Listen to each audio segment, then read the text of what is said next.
All right, welcome back in. We're going to welcome Coach Gibbs. He is the defense coordinator at Golden Gate High School in the great state of Florida. Coach, welcome back.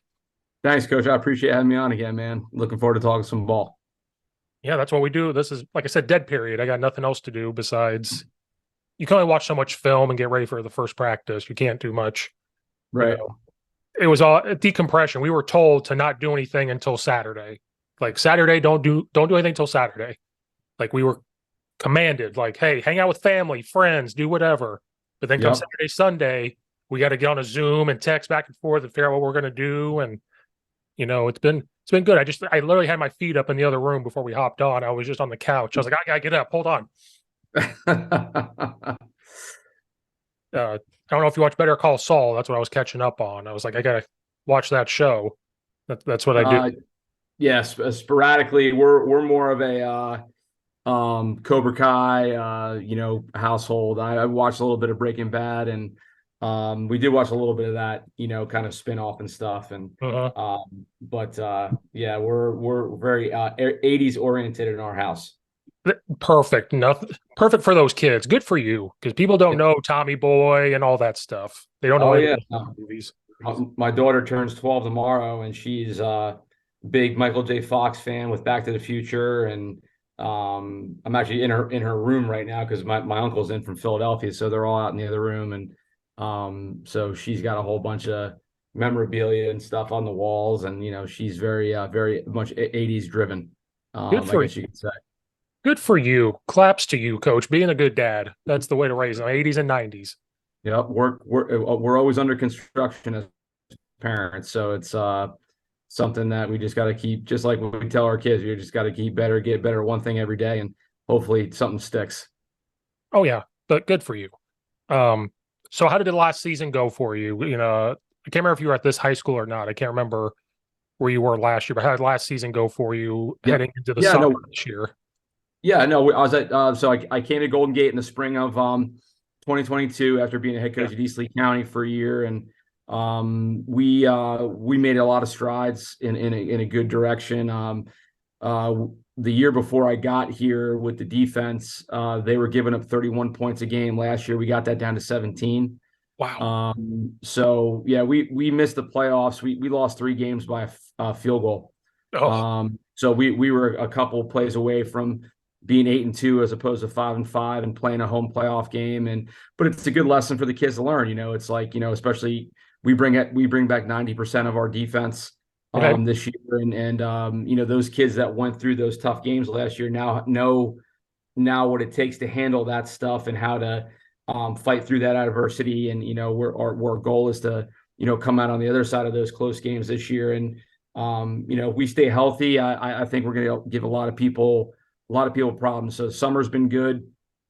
Kids have worked tremendously hard in the weight room and conditioning. And it's one thing we do have to battle. Like you and I were talking on before we got on is the heat. Uh-huh. Down here, and it was 108 on the field yesterday. Just with the humidity, and it just a different element we have to battle. But I think that's everywhere at some point. Like you got to get through some type of weather issues. And our kids have done it. Like today was probably our best practice of the 4. And we're building that to tomorrow, and then we come back Monday full gear. And it's something that we've been looking forward to.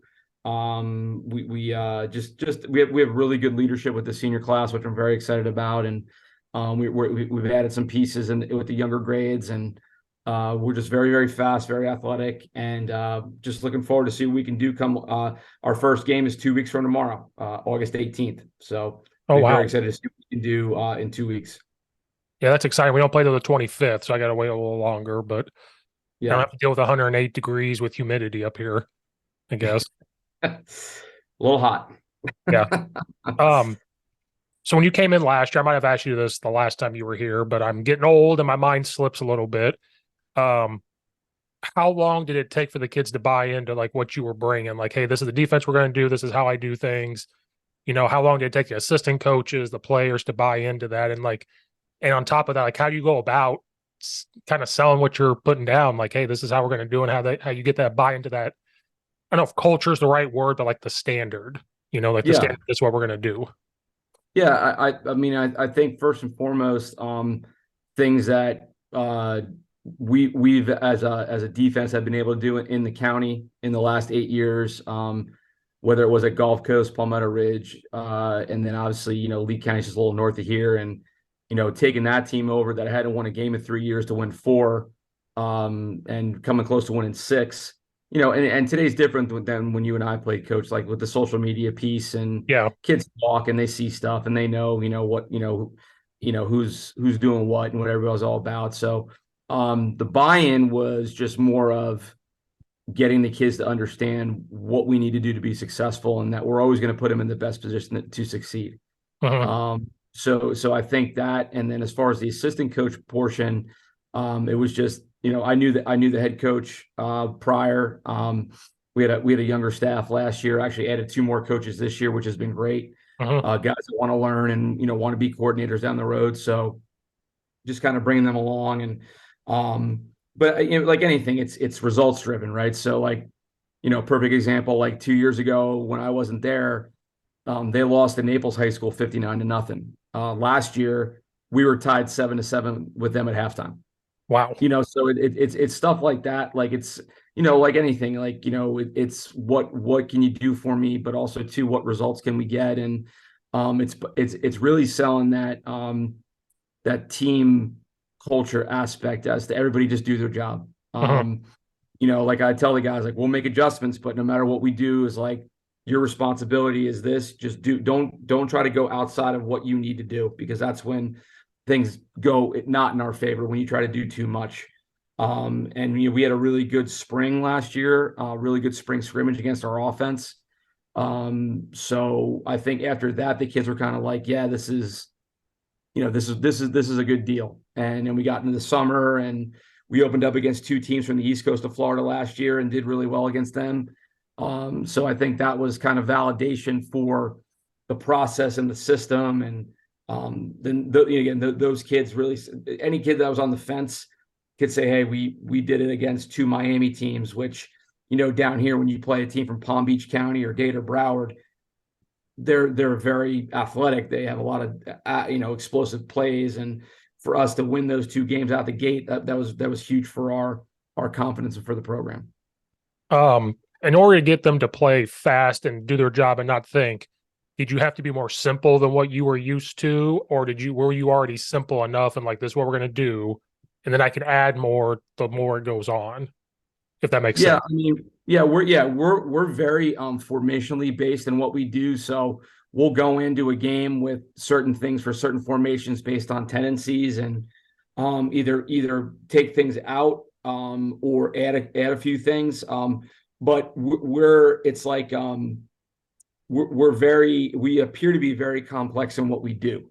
But it's very simple when you're behind the curtain, like when you Right. come and you see what we do. And but that's all for the kids. It's like they love attacking, they love the mentality, because it's a mindset.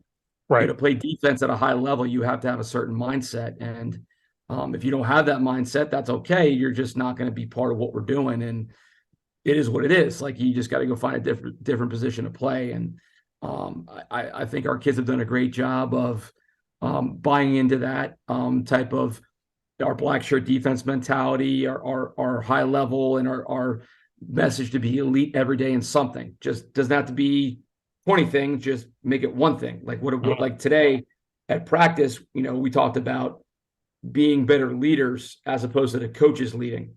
Mhm. Yep. And they really took that to heart, and we did a better job of that today. So just now to build on that for tomorrow, that's something that we need to do.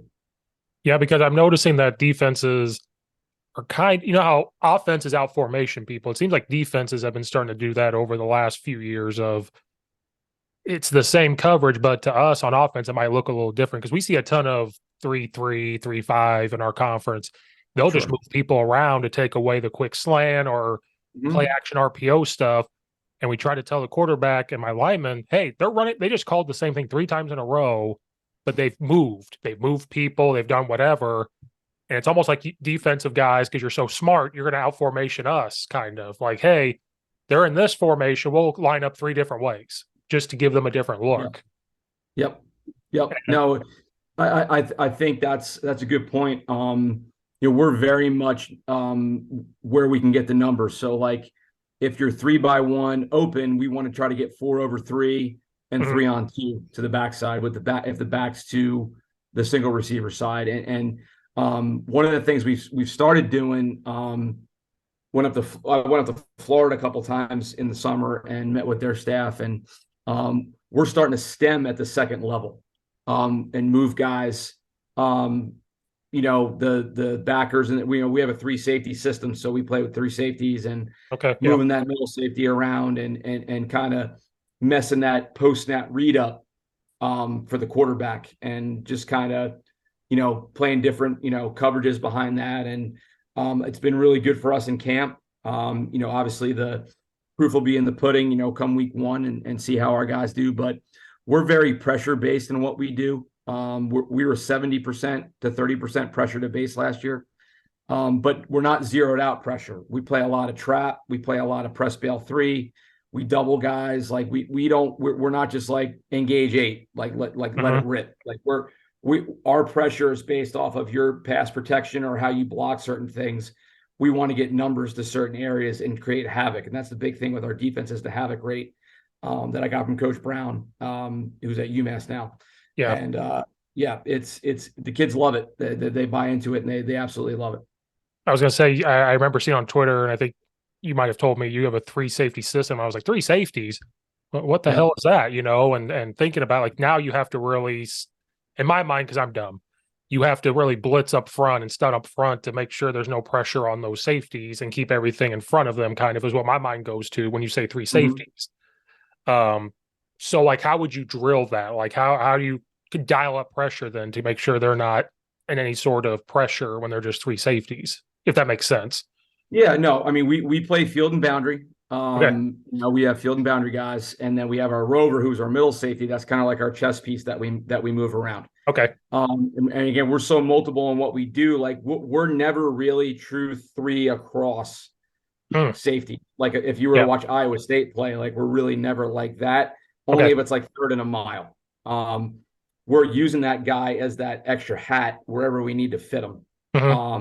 Whether that's bringing him on a pressure, making him the 4th guy over 3 to trips, making him fit in the run game. Like it's worked really, really, really well for us. And like I said, it's a numbers game. It's just getting guys in positions to make plays and be successful, and that's really what it is. So what do you look for in a guy like that? Is it a true safety type of guy, or is it kind of like a Brian Urlacher who he could like move everywhere? He has to be our best player because he's got to play up on the line, in the box, in the third, trap the boundary on certain pressures. Like he's got to be able to do it all. So he's got to be a high football IQ kid, but also like if we need someone to make a tackle, when push comes to shove, he's got to be the guy. Right. Or cover their best receiver if he's number 3 in trips. Like you just gotta, understand a lot of stuff. And we have a young kid this year that's going to try to take on that role, and he's done a really good job in camp. Obviously we'll see. Our first game we face a tight end that's committed to Tulane, so we'll see how he handles that right off the bat, which will be a good test, good test for him. Yeah, when he tries to tackle him, be like, "We'll see what you're made of. You're going to tackle the Division I tight end that's coming across. We'll see 100%. What you got." 100%. Yep. Because we saw a kid like that this summer, 7-on-7. He's going to Clemson. He was 250-pound tight end. We didn't play him, but we saw him, and we were like, "Oh, that's what a Division I tight end is." Yep. Like, yes, yeah, that's the one thing with the height and you can't coach height and you can't teach speed. No. So, so that's be good. It'll be a real good challenge for us. They got a real good football team, and we're excited to have them down for our kickoff game in 2 weeks. Oh yeah, that'll be a good one. So how do you go about? You came in, like I said, you have to be kind of simple. How do you install this first? Because you got 3 safety system, you have to come in and see what you got first. Yep. So if you were talking about like you have a system, you're helping high schools install it, without giving the secret sauce away, how do you go about installing and practice planning that right from the get-go? So the one thing I do is, before I even get to the high school, is I'll get on the phone with the head coach and I say, okay, this is kind of how I look at our schematics and kind of how we set up stuff. And I said, this is what I look for in these positions. And I kind of rank them, and I'm like, get in your mind, like, so that when I come in that first day and we meet as a staff, you kind of have an idea of what guys you want where. Uh-huh. And then so I'll spend that whole first day with just the coaching staff, just going over film, going over install for the next day, like how do you want to handle it? Every install I've done has been different because I just tell the coach, like, listen, I'm here for you guys. You've got me out here, like, however you want to run it, you let me know. And that's how we'll go about things. And then they're like, okay, so, tomorrow we'll do this type of practice with the kids. They'll come in and, or we'll do this, and this, and this. But it's really the communication between me and the head coach as to say, like, okay, this is the type of kid I look for in these positions. And then what guys on your roster you think fit that. And then, we just roll from there. Yeah, because I'm picturing what type of athletes you're going to have, and maybe that high school doesn't have it. Maybe this, like you said. So if they don't have those type of athletes, will you adjust that 3 safety defense to something else, or do you say, like, we still have to run this? Or no, well, I mean, we're extremely multiple in what we do, so we don't substitute. So we could be a 3 down, a 4 down, a bear front. We're extremely multiple in what we do without substituting guys. I mean, really the only time, coach, that we have to substitute is like if we're going to, like this year we face a single wing, I think week like 7. So we won't be in our stuff because their offense doesn't allow us to do kind of what we do. right. So we have to kind of get into something that's going to give them an issue. It's the same thing with the option. We're going to face a triple option team.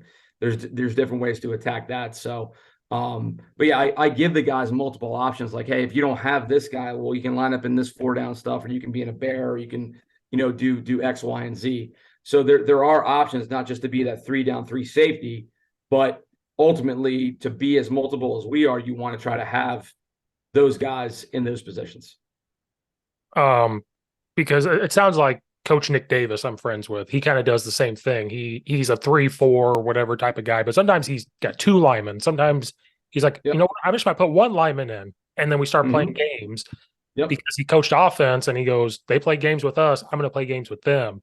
100%. And so my question to him was, well, what happens when you don't have the big nose guard? And he's like, who cares?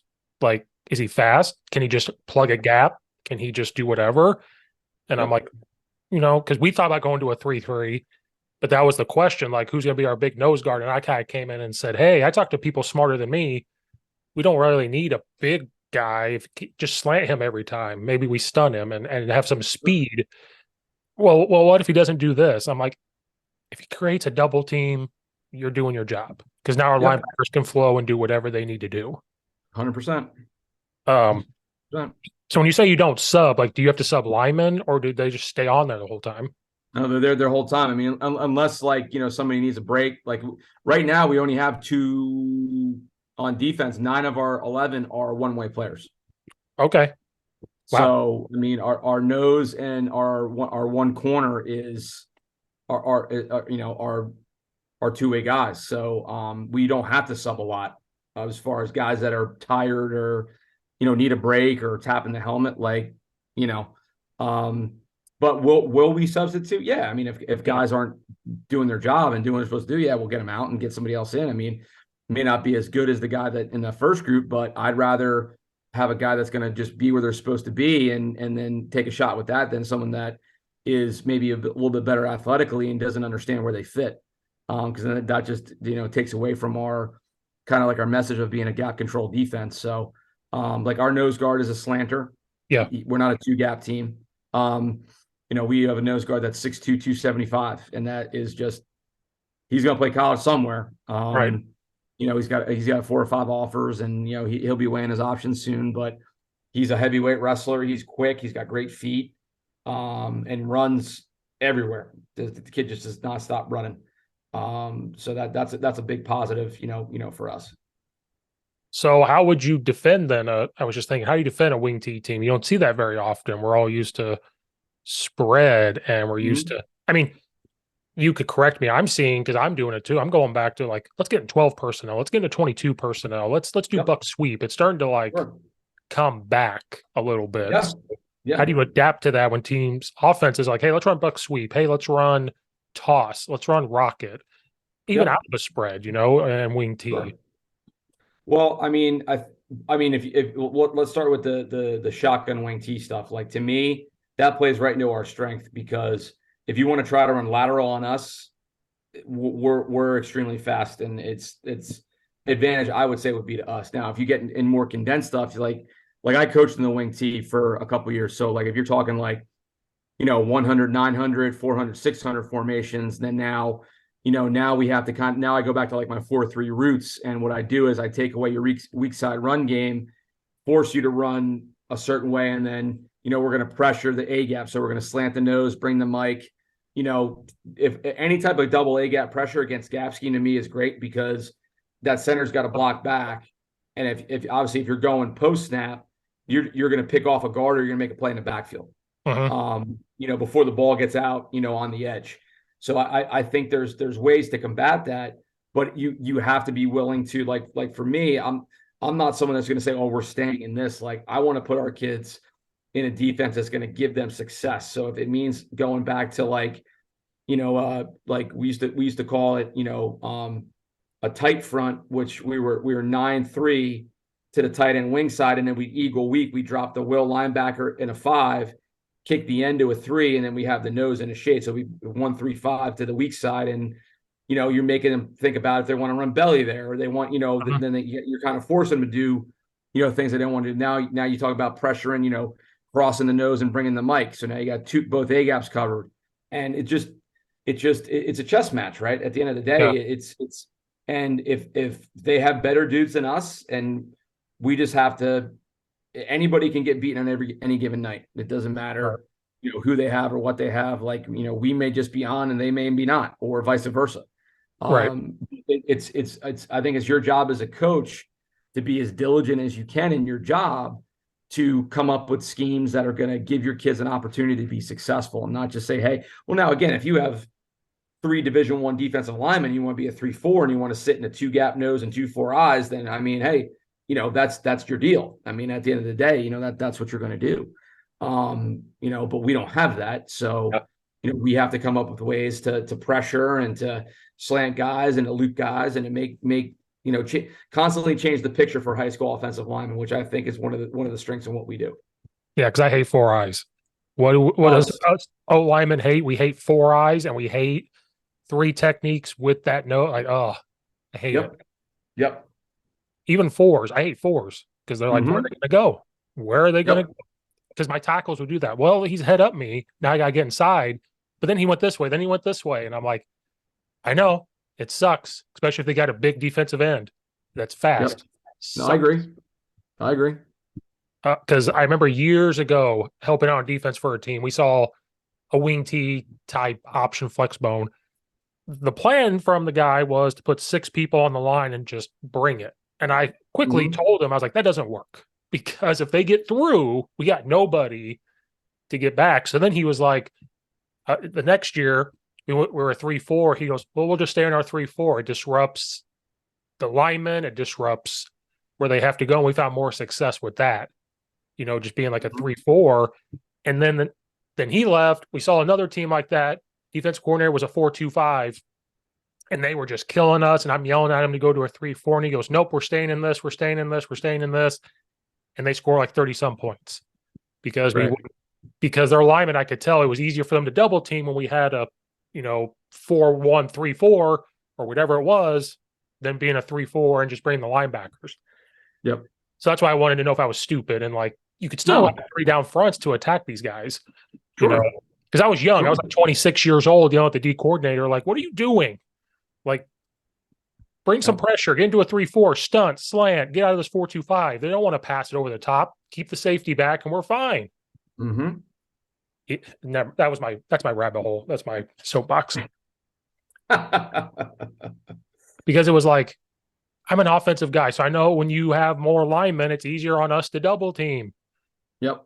When you take away angles for a lineman or make them try to block a linebacker, it's tough. Yep, It I makes agree. makes it way tougher on them. Um, so what was I gonna ask? So when you signal stuff in, do you do the TCU style where it's like the front guys get a signal and the back swayed, or is it just all one? Because that's what everybody, that was the sexy thing was you guys get this signal, you guys get this one. Now it's coming back where everybody just gets one. Yeah, yeah. So we basically are we're one call and everything's married together. So like our only thing that's not married together is our base stuff because based on your formation, we may play coverages differently. But as far as our pressures go, every pressure is married with a coverage. So our Right. kids know if we call a certain pressure that we're playing trap with it, or we're playing three deep with it, or we're playing cover one with it, or we're playing with split safety coverage. And that's what I like about what we do is we're very one word oriented. We're Mhm. very simple for the kids. And it's we talk about them talking, communicating, and making sure that if you want to be a great defense, you always got to communicate and everybody's got to be on the same page. And but yeah, we've done a really good job of that in camp. And we're stressing that every day to just make sure you guys communicate and especially in the back end because we do so much stuff pressure wise. They always got to be on the same page. But like I said, it's nice that when we get into game planning, they know, hey, like these three pressures we're trapping, these three are split safety, these three are cover one, or we're doubling somebody based on the pressure. So they've done a really good job in camp and study. We had a meeting today with the scouting report and taking notes, and the kids were really engaged, and so it's been good. So what's the first thing you do when you're watching film? Like when you're watching another offense, like besides finding their best players, because that's what we all Yeah, do. We always find their best players. yeah. Outside of that, what do you watch on film wise? And then you, what do you look for? And then after that, do you say, okay, we can't run this coverage or we can't do this because I need to do this to stop this? Right. Um, so what I'll do is I'll look at their top three formations, and then I'll look at the top three run and pass plays out of each formation. And then I'm a big percentage guy. I think every Mhm. coach, just like defensively, we all have our tendencies. And when push comes to shove, you're going to have a favorite play you want to call on 3rd and 5 or 3rd and 7, or something you like to open the game with, or off a turnover. Like and obviously the more you get into the season, the more film you get. So you get to see more of your tendencies and what your thought process is. And so for me, it's like, that we only have one game on this team. So we have percentages, but are they going to hold true to that? I mean, we'll know by the middle of the first quarter, if they're going to anything, but we're preparing the kids for, motion and another formation, and just because I don't like to make adjustments on stuff that the kids haven't seen. I Uh-huh. want to show them everything so I can say, hey, remember, we showed you this. This is what we're going to check to. Oh, okay, coach, I got it. Like, and I think that's part of one of the things our staff does a really good job of with the adjustments is showing kids more than they'll see. Not necessarily in the team period, but more in our walkthrough period. So they understand it, when we get to the game. Yeah, and then you don't want to get into that what if game. I did that as a young defensive guy. If they do this, if they do this, if they do this, No, we don't and defend we don't defend ghosts. no, I was young and it was my first time doing Yep. defense, but I distinctly remember doing that. Like, Oh yeah. because we were a 3-4 team and coaching all the linebackers and stuff. Well, if they do this, or if this happens, or if this happens, and then I realized, well, I'm making it harder on myself because I start to worry about that, and then they Yep. pick up on that and they start to worry about it. Then again, they freeze, Yep. and then you get mad for no reason, and they're like, "Well, coach, you said if they do this," and then you look like an idiot on Friday night, and Yep. No, yeah, I've been there. I got my first DC job at 26.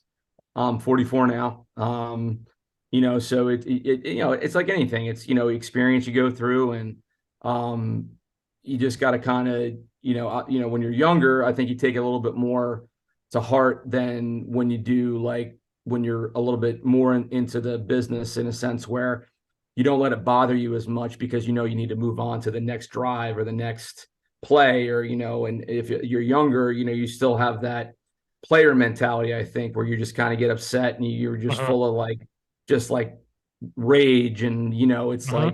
like, but as you've been along and you see some things. And I've been fortunate enough to be around, I worked for 3 Hall of Fame head coaches in New Jersey and played for one.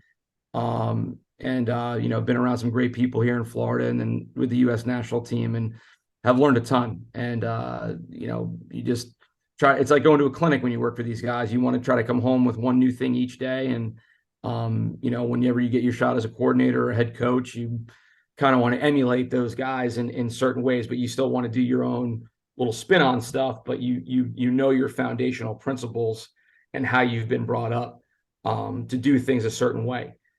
So I think that for me, being around all those guys for a lot of years and learning to do things the right way, and not and understanding that a football takes funny bounces, sometimes, and you just make sure you have your kids prepared. And at the end of the day, if it's a 14-6 loss, you look back at it, I mean, you're going to be upset, but what could have we have done as a coaching staff better to make it 15-14 or 21-14 or 6-0, so it's like I never put any onus on the kids. The only I tell the kids is like, you guys control your attitude and your effort, we'll take care of the rest.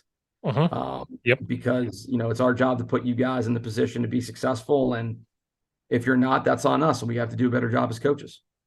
Yeah, that's how I've changed. When I was, like you said, when I was younger, I'm like, why can't you do this? I would do this. I would do this. And then the older I get, one, I'm too old to show you anymore, so I know I can't do it. And then the second thing I do is I don't get mad anymore. I'm like, hey, you know what? I'm giving you guys the tools. I'm giving you how I think it could be done to put you in a successful position. I don't do up down stuff anymore as punishment. I kind of just sub them out and say, oh, guess what? You go stand over there. I'll sub somebody else in. Yep. But coach, that's a sophomore. I don't care. I'll put a freshman in for all I care if you don't want to do it. Yep. And then I finally am at a point where I say, hey, guess what? Yeah, I'm a coach. I'm going to look dumb on Friday night if we lose, but you're the one on the field. And then I made a joke. I'm like, I'm waving to the fans. I'm not out there playing. So if you guys want to look like win and look good, I'm trying to help you. We're not against you, And if you take a play off in practice, because I limit reps now, I don't want you guys to be worn. That's how I've changed too, is we don't hit all the time. Like from an offensive perspective, there's no point in just hitting all the time, then going to inside run, then going to team twice, 2 to 3 times a week. I agree. And so me and the head coach have done a good job. I say, hey, if we're going to do inside run today, I'm not hitting an individual. If we're just doing team, maybe I will hit a little bit of individual because we're going to go to team and do it. I don't want them to hit all the time because you know how it is. Inside run, you could put down 10 minutes of inside run. We all know what happens. You'll go 12 minutes, 13 minutes because some doesn't go right or whatever it is, and they're just constantly hitting. And I'm like, that's 13 minutes of hitting we just did. Then I go to team and do another 10 minutes. Like, then on Friday night, they're exhausted. So I don't know if you've noticed that over the years. I have. I'm like, yeah, no, I think that's a good point. What we've done, over the last few years is like our whole tackling circuit is non-contact. Okay, yeah. Our whole tackling circuit is non-contact. It's teaching, fundamentals of tackling, but we're not hitting each other. We're using the high jump mat. We're using hand shields. We're using garbage cans. We're using rings. We're using agile pads. I think if you want longevity for your team, especially, if you feel your team's going to make a little bit of a run, you don't want to be, well, we have to do this because we're in full pads. Like my whole thing's always been, let's put kids in game-like situations. So if you want to do a full team, you want to do a competition like one offense versus one defense, ball on the 50, minute 30 left, 2 timeouts, down by 6, like let ball on the left hash to start. Let's roll. Let's do it. Because to me, that's as a play caller that helps me, but it also helps the kids. Right. As opposed to just saying, hey, we're going to line up and just run at each other. To me, it defeats the purpose. And times have changed, man. That's it. Football's changed, and but I think the expectations here remain the same as to what you want from your defense or offense or special teams, whatever you're coaching. But I think there's different ways to get it done, and I think the more game-like situations we put the kids in, I think that'll be more beneficial for the kids and for the program throughout the season. Because now it's like when they get in a situation on Friday night, hey, we did this in practice like the last 2 weeks. Let's roll. Like we know what we're doing. We know how they're going to line up. Or whatever. Right.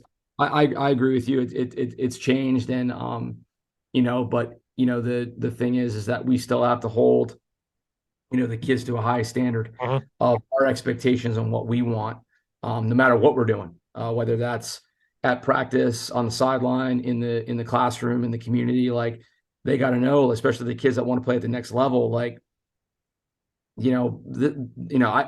never forget this. I was coaching in New Jersey, and Urban Meyer was at Florida, and he was coming. They were recruiting one of our offensive linemen, and he came in and he went right to the guidance office and got this kid's schedule, Uh-huh. and went and talked to his English teacher, his science teacher, his guidance counselor, the vice principal, and the janitor. Didn't talk to any of us until he was walked down to the football office. He wanted to know about this kid. How is he in school? How is he around you? And how, because again, I mean, the kids at that level, you're a $350,000 investment, Right. and guys feed their family that way, and it's, but yeah, it's, football has changed, but I think for the better, because I think now we get the kids more enlightened to being students of the game, and understanding different situations. Because again, I think that'll help them think in life too. Yeah. When they get caught in certain things, and they can always think back to certain things in practice or a game in high school football to help them out. I know you do recruiting also. Yep. Um, when you talk to a kid about getting recruited, do you see if they play multiple sports? Do you promote other sports to them? Do you say this is going to help you get Yep. recruited? Um, and that type of stuff. Because I try to tell our kids that. I try to tell the kids what's the college coach going to ask anybody when they walk in? There's three questions: they a good person? Do they show up? Great. And then they worry about other sports. And you say no to any of those things, they're done. So is there any truth to Yeah. that when you're talking to these guys or anything like that? Yeah. No, I've always encouraged multi-sport athletes. I think that, well, because again, too, it gives their body, the muscles from football, time to rest if they go to wrestling, or then they go to basketball, or then they run track, or they play baseball or golf or whatever they want to play in the spring. Like, I'm a firm believer in the multi-sport athlete, because I think it's like anything. Like, I tell the guys, like, hey, listen, college is going to be like a job interview, Yep. right?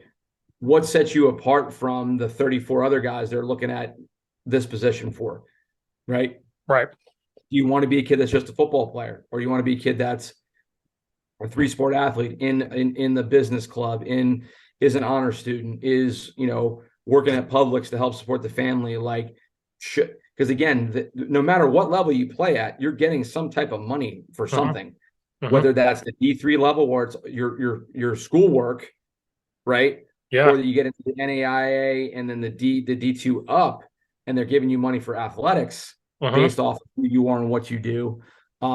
Yeah, I tell them, like, football will take you. You're a good football player, they'll come find you. And I tell the kids, we have a whole bunch of seniors this year that want to play. And I said, guys, I said, don't get frustrated with the process. I said, you need to handle classroom stuff, your on the field stuff, your out in the community stuff. I said, we'll take care of the rest of the stuff. But like, and I tell them too, like, you have to be realistic. Like, if you're a Division III football player, but you think you should be playing in Alabama, like, okay, like, you can work towards that, but you got to start somewhere. Yeah. Right. Like you have to start like, you can't skip and go right to Alabama. You may have to start at a D2, Uh-huh. and work if that's your dream, Right. and you might not get any money when you get there, but if that's your dream to play for Alabama, or Illinois, like that's your dream. Right. And I'll never tell a kid that they can't achieve their dream, but your starting off point for your dream may be someplace you never thought you'd be. Yep. Yep. And you have to be okay with that. And your parents have to be okay with that, because I think the parents today, everybody talks about the kids being different. It's because of the parents. Uh-huh. I never blame our kids for a lot of their stuff, because at home, I don't know what they're hearing. Right. They're hearing from somebody, whether it's somebody on the street, or an aunt and uncle, or a grandparent, or whatever, and I always tell them, like, if you guys want to meet, come, let's sit down and meet, but don't have this miscommunication where it's like, all of a sudden, well, you never told me this. And like, no, we went over Uh-huh. it. You and I sat down. Well, you never showed up for a meeting. Uh-huh. And I tell when we do our recruiting meeting with the parents, I say, listen, understand something. We will be with your kids from now until December more than they will be with you at home. Right. So if I call and say something that's going on, there's a pretty good chance it's true. Right. So like I'm all about honesty, man. Like I'm getting too old now to I don't worry about people's Right. feelings, man. I'm in the business. I'm a Jersey guy. I'm in the Yeah. business of honesty, and I think that's a lost art in this world because everybody's feelings get hurt, and you know and it's nothing's ever intentional or derogatory or vicious. Like there's never like a raised voice, but it's like you got to be able to handle what I'm about to tell you. And if you're not, that's okay. But this is the reality. This is the truth. Like, why isn't my son getting looked at by these 7 Division I schools? Let's worry about the 5 NAIA schools that are looking at him and will probably give him a good amount of money to go play football. Right. Right. Because why? Because you want to post on social media and wear gear and sit in the stands and say that the XYZ. Like, no, like Mm-hmm. don't take that away from your kid because that you want to live vicariously through them. Right. No, we're not doing that. That's not what I'm in No. the business of doing. No. I don't know if you've ever seen this. Like in June, we had a couple 7-on-7s, and we're like complimenting the kids on what they were doing because we realized like we have to be positive too. Like we'll be positive, then we'll tell them what they have to fix because like you said, times have changed and there are more Yeah. keywords, buzzwords. They like wouldn't believe us about certain things we were saying. So the head coach talked, and then I was like, I got to speak, and I said, hey, I'm too old, and I've got better things to do than sit there and lie to a 16-year-old kid. I told him I was like, if I tell you something it's probably true. Now, will I joke with you? Will I bend the truth on certain things? Like, hey, did you hear about Johnny over there said this about you? Just to be funny, Yeah, yeah. That's me telling a white lie. But when I'm coaching you, I don't got time to lie to you. I could be at home doing something else and sitting here lying to you. I don't have time to do that. I've got other things I could be doing. So, like you said, we're not going to sit there and lie to you. And I coach freshman basketball, so I hit the ground floor. I told kids, how many here want to play college sports? And everyone raised their hand, of course. All right, but you weren't eligible. You weren't eligible. You've got a C in a class. Worry about getting academic scholarships first, and then the other scholarships for sports will be good. Worry about academics because I said have a mission to have that Division I, Division I AA, Division II scholarship, Oh yeah, whatever it is. 100%. But you better be prepared if it doesn't happen right away. It might take you a walk-on type of year. It might take, like you said, just a different route to help you and your family with these student loan problems. You better start getting good grades, and then you get academic money. Then you do get the athletic scholarship and the academic money. You're sitting pretty. And and I have some good parents I've built a relationship with, and they thank me for that because once the words out of my mouth say, I say, I'm trying to help you guys not pay for him to go to college and pay $30,000 a year. And they're like, oh, yeah, we better get him good grades. And once I say that to parents, they're like, thank you. Yeah, he better get A's. They don't understand that either, though. Like, not everybody thinks it's Division I scholarship, and they're just everywhere. I'm like, that's not the case. Yeah, no, and Coach, I'll end on this because I gotta head out. But Perfect. I'm a numbers guy. So yeah, there are 1.3 million high school football players in the United States. 1% of that will go play FBS football. Half of that percent will have an opportunity to play in the NFL. So, I mean, I've been coaching for 24 years. I've coached 2 guys that have played in the NFL in 24 years. I've coached more guys that have gone on to do things in finance or the medical field or the educational field or coaching or whatever they're doing. But the percentages are in the favor of the people that are in that 1%. If kids are fortunate enough to fall into that 1%, I mean, God bless them. I mean, that's a beautiful thing. And that's great for their family. And then the 0.5% they get a chance to, play on Sunday. But we're going to watch tonight, at 8:00 Eastern, we get to see some guys that are fighting for their NFL lives, in the Hall of Fame game, which is always awesome to, football's back and super jacked. But no, Coach, I appreciate having me on, man. And I wish you guys nothing but the best this year. And, if you ever need anything from me, I'm a phone call away. I appreciate you for being on here, Coach. Appreciate your time. Good luck this year. Go win a lot of games and make sure people don't score any points. That's the plan. Yes, sir.